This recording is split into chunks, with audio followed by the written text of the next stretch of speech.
the events coordinator in the Children and Teens Department at Politics and Prose. Welcome to today's event with author and illustrator Zahra Marwan, who will discuss her debut picture book, Where Butterflies Fill the Sky. We are delighted to be partnering with DC Public Library and the DC Public Library Foundation for this Beyond the Books program. Tonight, we do have closed captioning engaged for anyone who would like that option. Just click the live transcript button at the bottom of your screen to turn it on.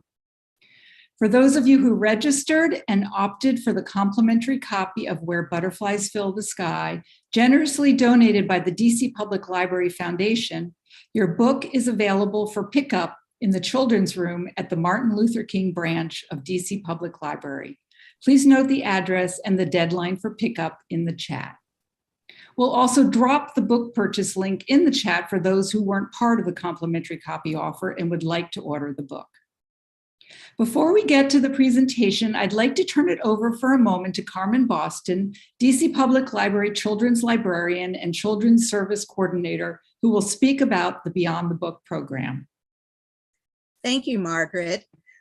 I invite everyone to join the Beyond the Book Club, which is a literacy project, part of our Developing Readers program for kindergartners through third grade, to help them become successful and joyful readers.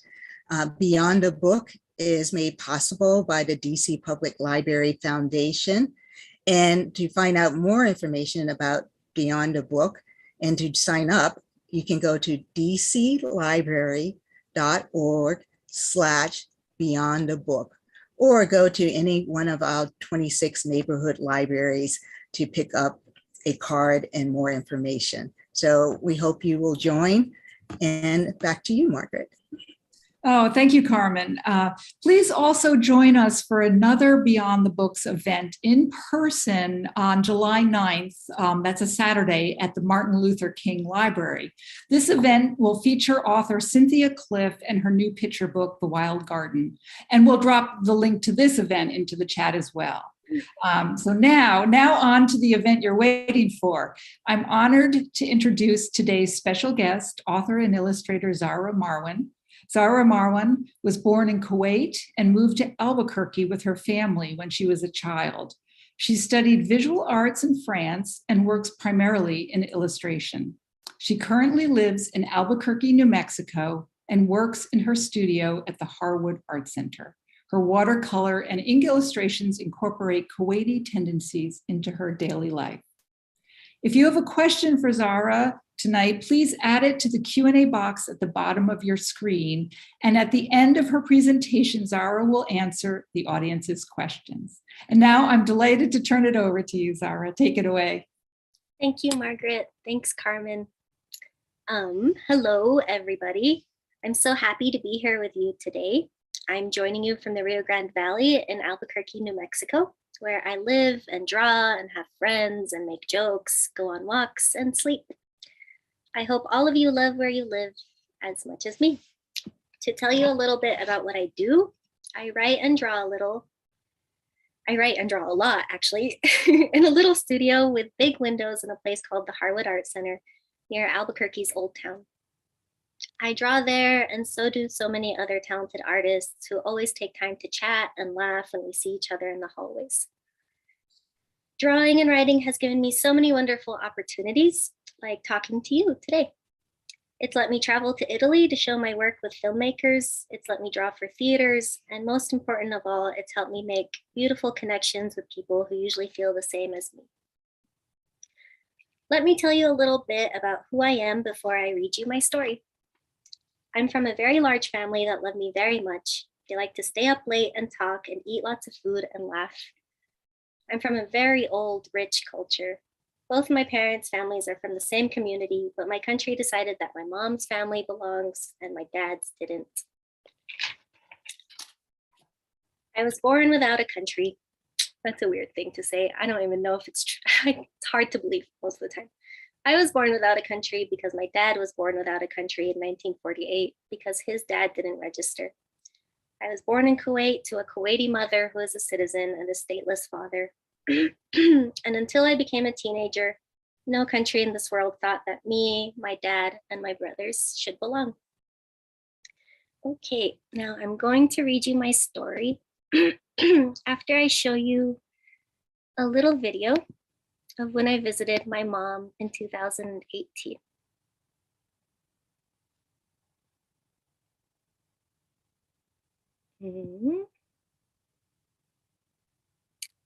I went for a few months to Kuwait to see my mom and help her when she left the hospital. And every time we would look up, we would see this.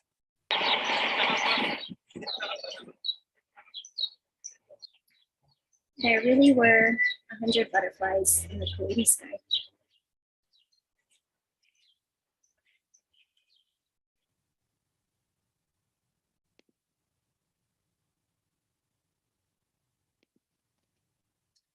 Okay.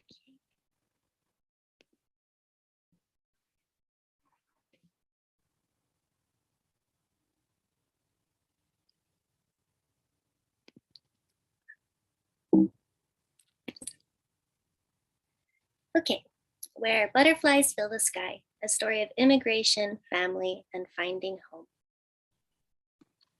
From the desert to the sea, this is my home, where 100 butterflies are always in the sky. Pigeons are kept and loved, boats sail the calm sea. Mama is on the shore, my aunties drink their tea. Baba swims in the open water, his sister takes a boat out to sea. Me and my brothers are in our own world. This is where I sleep, where my ancestors live and are always watching. My aunties hold me close. They try to protect me the only way they know how. People say we don't belong here. We have to leave our home. Baba tells me there is magic in the place where we'll go. I don't want to leave. Mama says it will be better for us.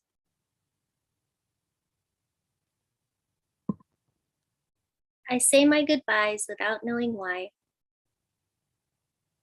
and travel far, far away to a new place where each day feels like a year, where no one speaks like me. Are my ancestors still watching? Baba walks in the river and Mama sits under the cottonwood tree. My brothers are in their own world. We hear a noise and follow it. It's the music of a guitarron.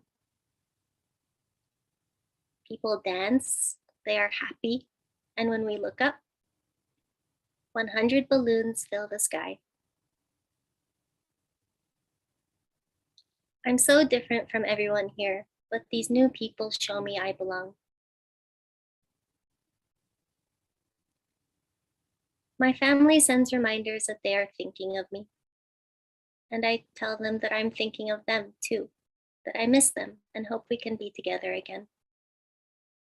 That in this new place of high desert, I have found a home. And with these balloons, I have another short video to show you.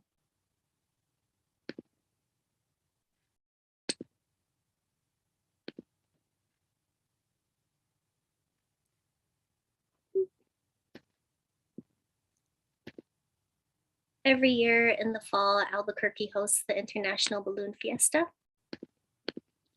And this is from October.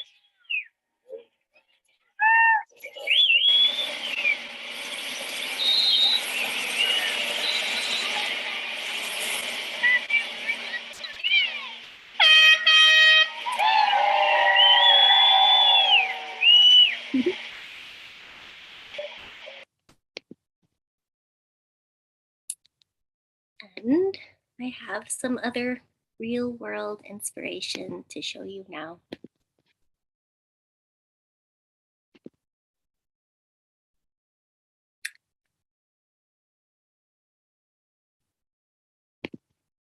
Okay. In Kuwait, fish and water hold a profound cultural significance and nostalgia. Since life predating oil depended primarily on the sea, there is such a long seafaring history that even ancient Mesopotamian sculptures featured gods surrounded by fish. Some of them were holding tiny lions, but others were surrounded by fish and, as you can see, holding falcons. Like my cousin Ahmed, who, when he's not diving in the ocean, trains falcons. There's a culture of keeping birds, from pigeons to falcons, especially on the rooftops of the Gulf.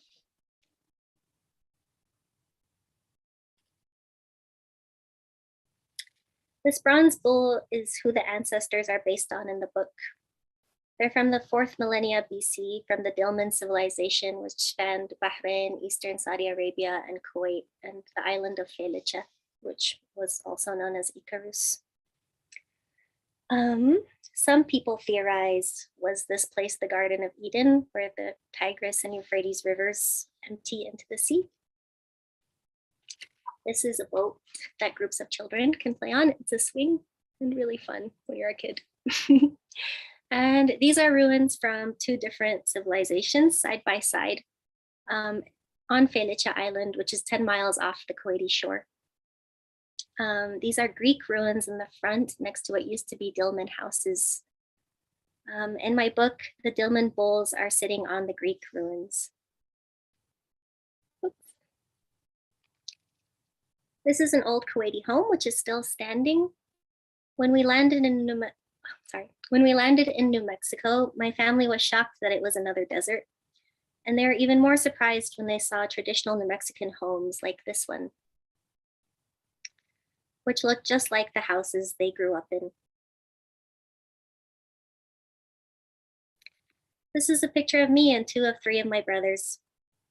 It was taken June 10th, 1990, and we are very happy, as you can tell. But nobody knew that 2 months after this picture was taken, our country would be invaded by Iraq, that we would have to hide in my grandpa's basement, that my dad would lose his younger brother, my Uncle Abbas, the first day of the invasion from a grenade. But like so many stateless people, the country didn't recognize him, but he loved his home. My cousin Yusuf in this picture and his brother Ahmed, who was holding the falcon, became war orphans. But this is me and Yusuf playing after Kuwait was liberated on the Kuwaiti shore. My family was always talking about my Uncle Abbas, so when I would feel worried, sometimes I would wonder if he was watching, also wondering if he was one of the ancestors. And as years would pass, I would wonder what I could do to stay in touch with my culture, especially living so far away. I lost the ability to live among my family, my language, and culture because of government rules, but I carry with me a constant sense of home. And it didn't take me long to realize that so do the people I've befriended here, like Noah Martinez. Many New Mexicans make a pilgrimage to the Santuario de Chimayo, which is a name derived from the Tiwa language indigenous to New Mexico that used to be Chimayo. For a number of years, Noah would walk 90 miles from Albuquerque to Chimayo. He says, "We'll never be like our grandfathers. We're just from different worlds, but we can do a few things here and there that put us in touch with our ancestors. I kind of feel them when I'm walking." And this is a representation of Noah and his guitarón in my book. And since I've been showing you so many images, I want to share with you some sounds from these 2 places that I love.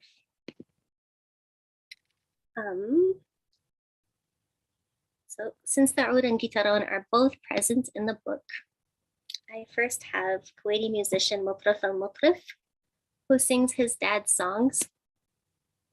In this song, he sings, "I wish I could forget the way some people forget."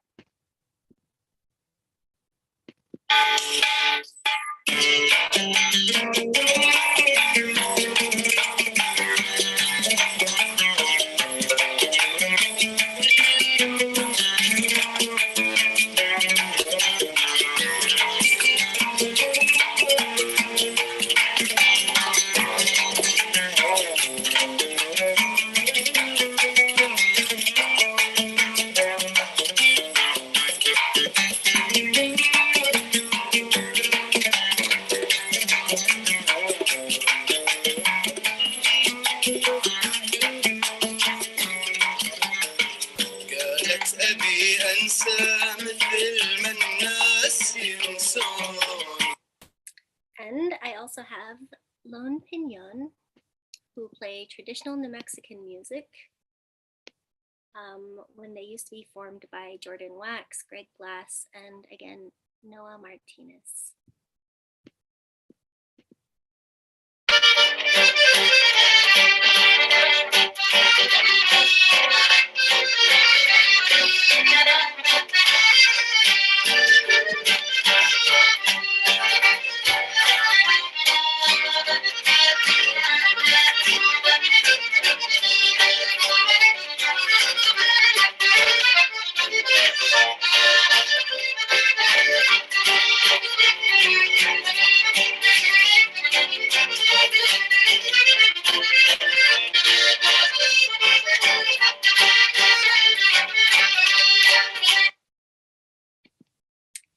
So lovely, both of them. Okay.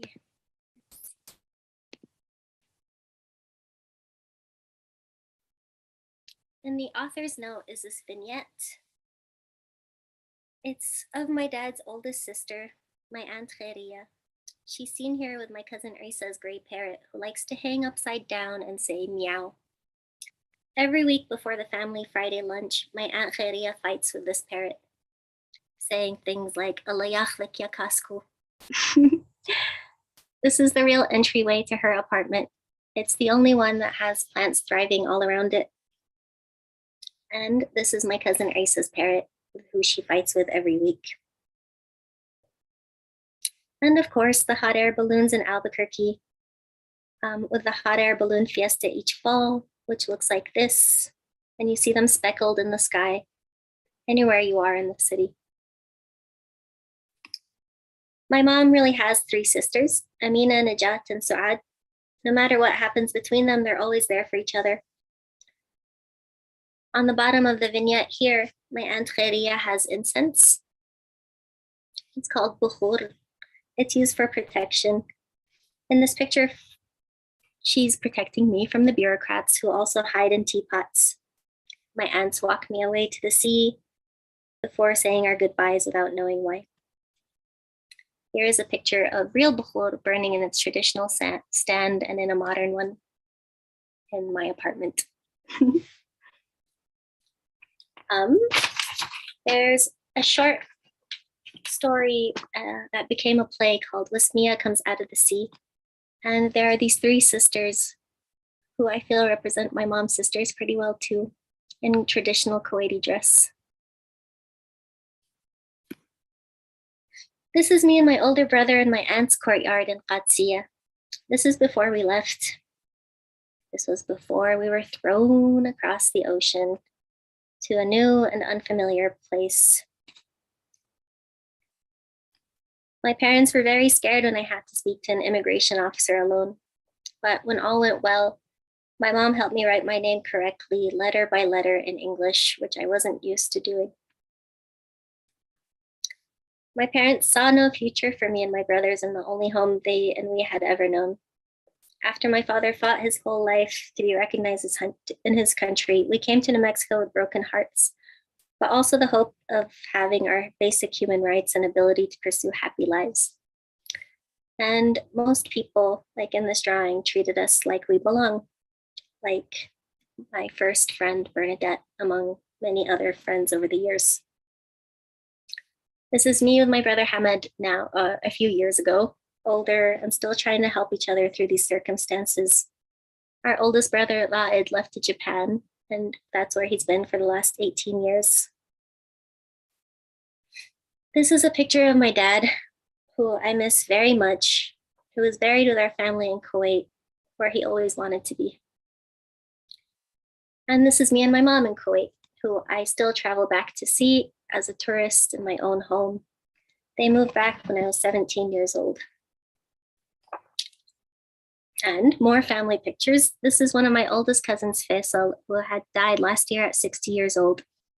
Never having seen justice, always suffocating from the open discrimination that was put on our shoulders. He's also buried with our family. My dad's youngest brother takes me to the fish market now when I visit, since my dad is no longer around. His voice reminds me of my dad. Afterwards, we sit on the shore and he tells me all the happy memories. He tells me, I know your life isn't easy over there, but it's better than what it would have been here.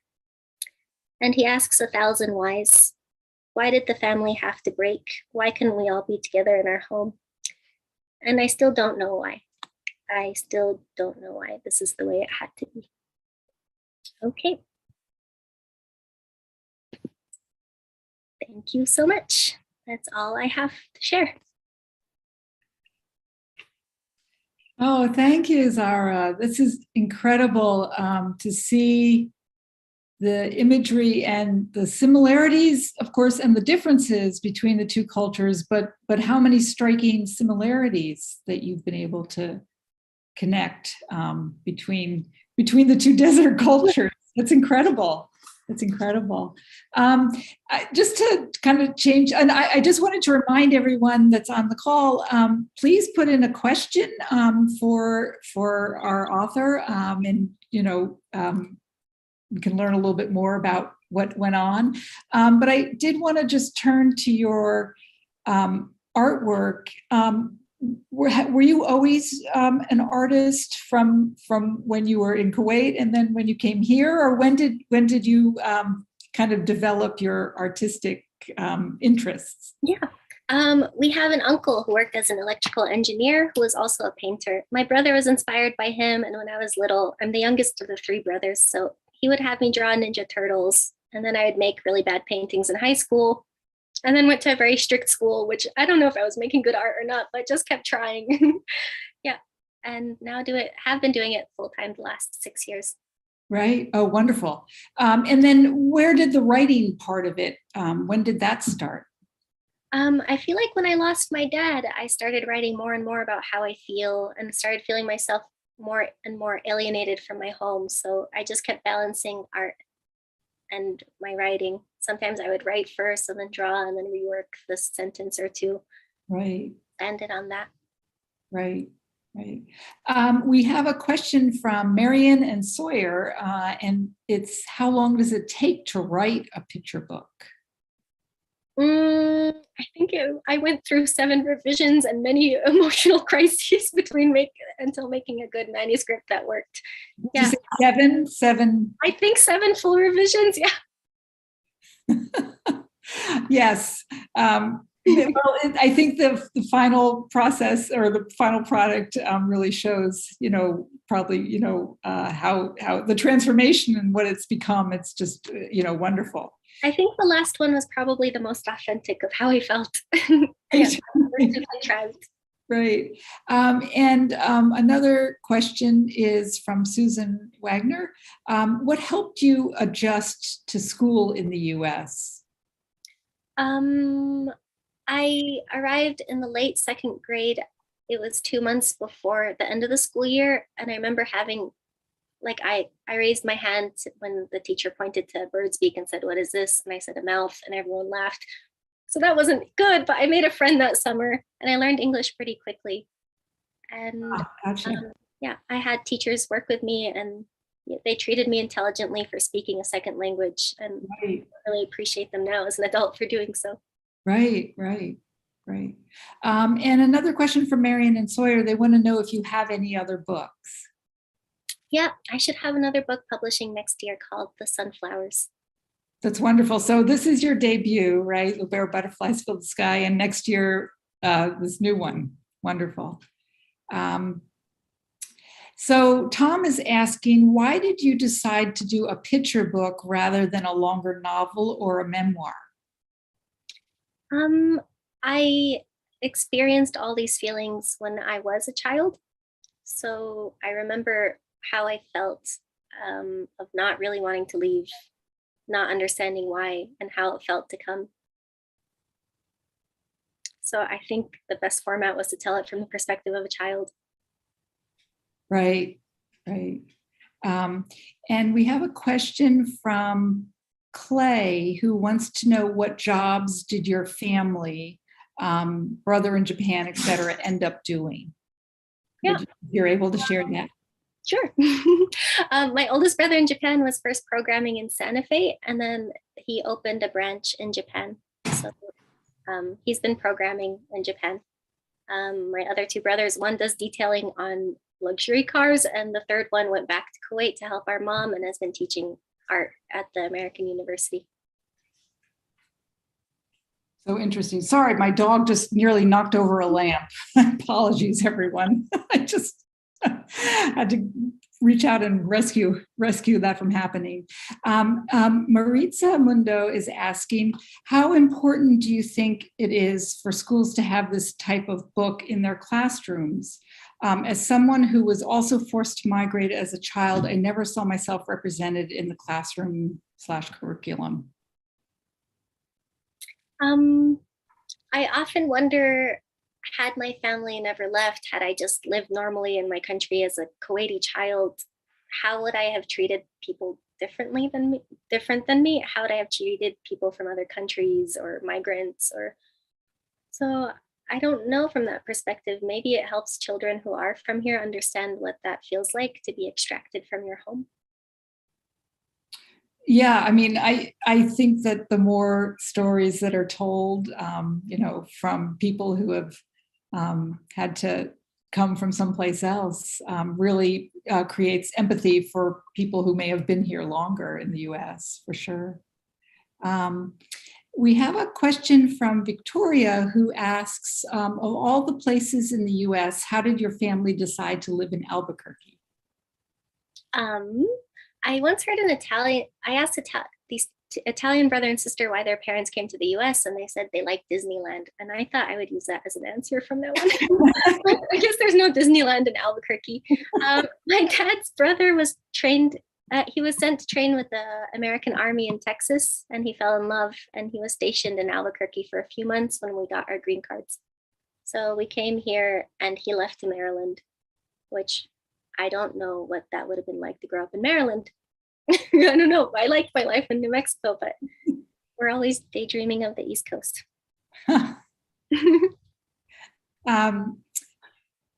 And Tom is asking, can you share your artistic process? Do you have a studio or any things that help you to be creative? Yes, I sleep a lot, and that really helps me be creative. I think it puts my head in the right place. I give myself time to do nothing. I write what I'm thinking about, what I remember and what I feel. And I do have a studio space at a place called the Harwood Art Center. And it's nice to have a place where you can go and just focus and then lock it up and leave. Even though my art is still sprawled all over the apartment to my husband's dismay. I love that advice, actually, to sleep and daydream. Perfect. I think that's important, and I think a lot of us don't take the time to do that. 9 to 11 hours. I recommend it to everybody. Okay. Oh boy, I got to catch up to you.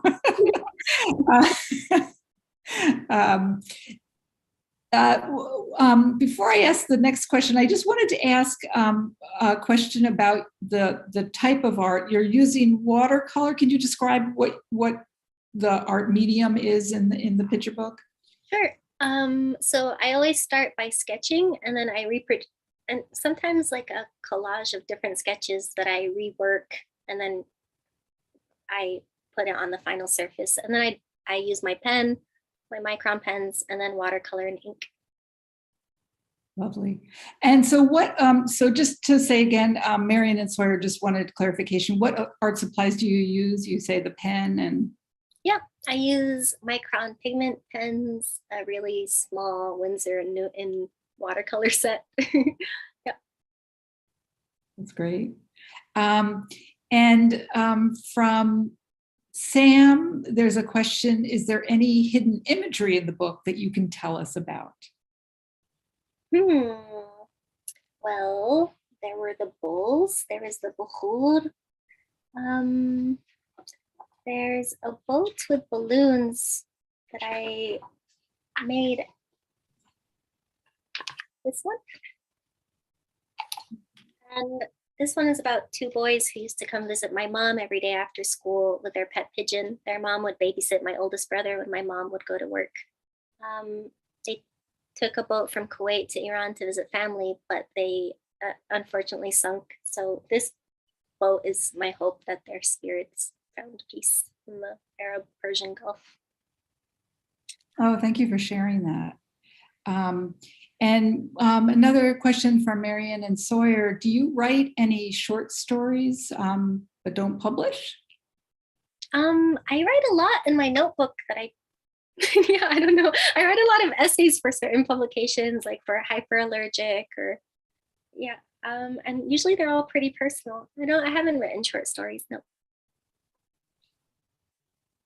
Thank you. And Victoria wanted to know, or she has a comment, and I agree with her comment. I really like how you connected your book with 100 butterflies in the beginning and 100 hot air balloons at the end.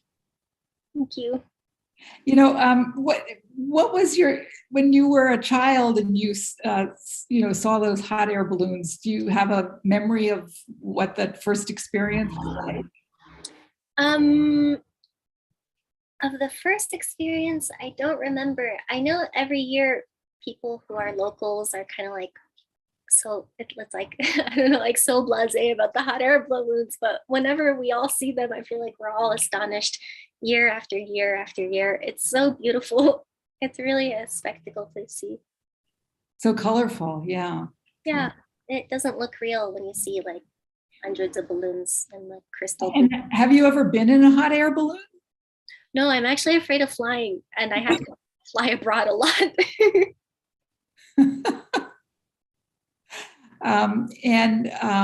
Tom is asking, how do you feel about being both the author and illustrator for the book? Would you ever illustrate for another author or write for another illustrator? What I was telling Margaret earlier was that as author illustrator, I really didn't see eye to eye a lot on this book. There's a lot of friction between me and myself. No, but I think I would love to draw for another author. I haven't been presented with a story which has moved me yet, but I hope to in the future. So that would be a criteria. If something really speaks to you, you would be interested in either illustrating or vice versa. Yeah. If you saw some illustrations and there was a story that you saw. That's lovely. And just Maha is just asking, I think we covered this, but just to remind them, or Jenna is asking, sorry, is this your first book? This is my first book, yes. That's wonderful. And tell us again what your next book is going to be. The next book is about the feeling of anticipation we have when we're alone and waiting for a friend, and the way we kind of prepare a space. And it's about Van Gogh and the sunflower paintings he made while waiting for Paul Gauguin to come to his house. Wonderful. Is Paul Gauguin a particular artist that you relate to, or?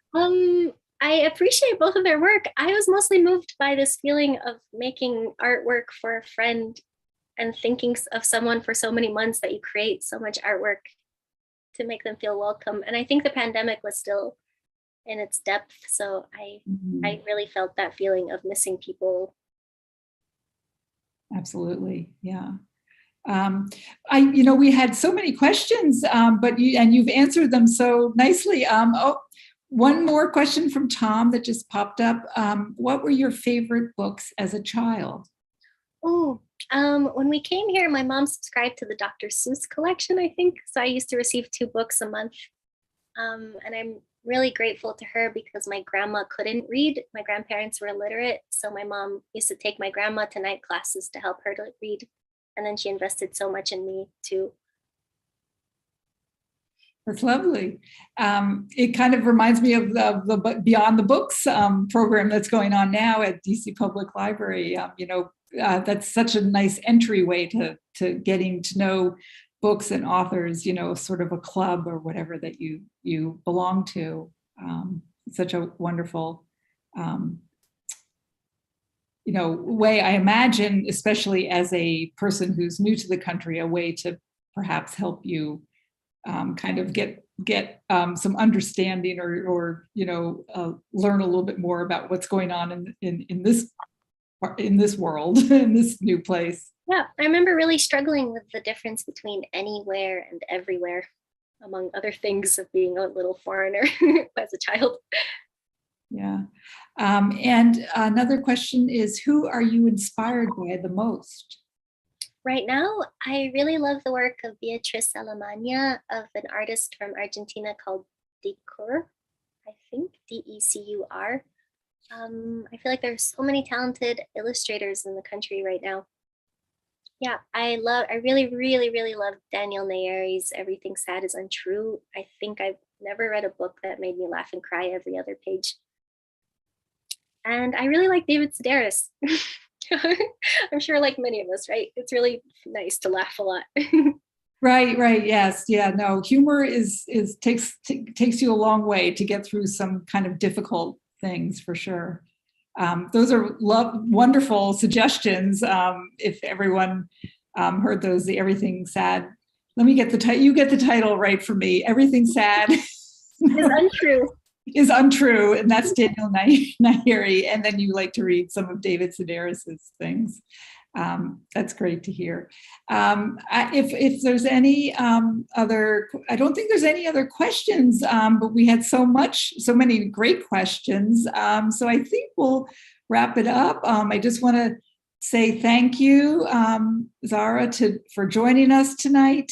And everyone, a reminder that we have the book, you can purchase it, and we put the link in the chat. Thank you all so much for joining us tonight and your great questions. Also, there's information in the chat about the Beyond the Book program as well. And thank you for joining us tonight. And I think that we'll wrap it up, and we'll